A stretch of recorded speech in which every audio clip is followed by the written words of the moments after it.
What's only a few inches tall, but looks just like a big 1960s-era hi-fi set?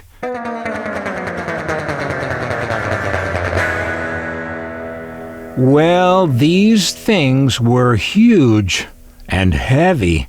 Some even had TVs in them.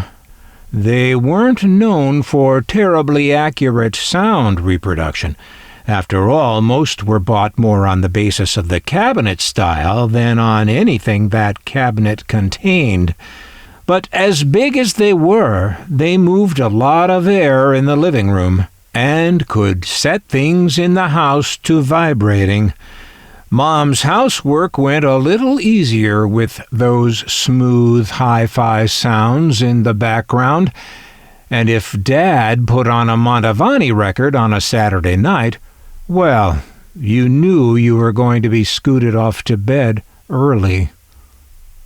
Looking just like one of those big hi-fi console sets was this, an external docking station for a Juliet supermicro transistor radio. We've looked at some other transistor radio convertibles on this channel, portable radios that could dock to larger speaker boxes and thus be converted to a home radio. But this Juliet is a real treat, being as small as it is. The microtransistor radios are one of the most interesting categories of radios. In their time, these tiny little high-tech wonders seemed impossibly small. And they were, as small as a radio with a speaker could then be made. Here, the micro radio is a Juliet TR91M. The speaker box is model AMP3, and it is branded TOPP, T-O-P-P, which was the name of the distributor of the Juliet radios. The speaker box is actually wood, or much of it is anyway. Under the lid is a place for your tie clasps, your Tony Bennett tickets, and whatnot. The front panel swings open for the radio, which slides in behind that panel. The radio's earphone jack mates to two prongs on the speaker box, and this sends the audio into an amplifier inside. This amplifier feeds twin speakers and is self-powered by 4 C-cell batteries. This radio was made in Japan, probably by Standard, makers of the most popular line of microtransistor radios, the Standard Micronic Rubies. Supporting that probability, the Juliet's earphone jack is similar to the distinctive jacks used on those Micronic Ruby radios. And the Juliet is of the quality level of Standards, far above the quality level usually seen in Juliet products.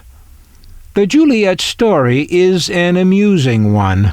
They made some truly hideous transistor radios and were given to over-decorated designs employing fake wood grains and alligator skin and chunky metal trim. This micro is quite a departure for them and is arguably their best design ever. Those weird ones are fun, though, and over the years I've begun to appreciate the goofiness in their over-the-top designs. And here's a promotional piece for the radio, what's known as a catalog sheet. These were given to potential dealers, touting the merits of this Juliet 9-transistor miniature pocket radio. The graphics here are very Juliet-like. You'd think with blue and pink and gold it would look rich and impressive, and they probably thought so too. But, well, I do like the mesh glove idea, and I have used that technique myself a time or two in photos I've taken. I'll read you the radio's description from the catalog sheet.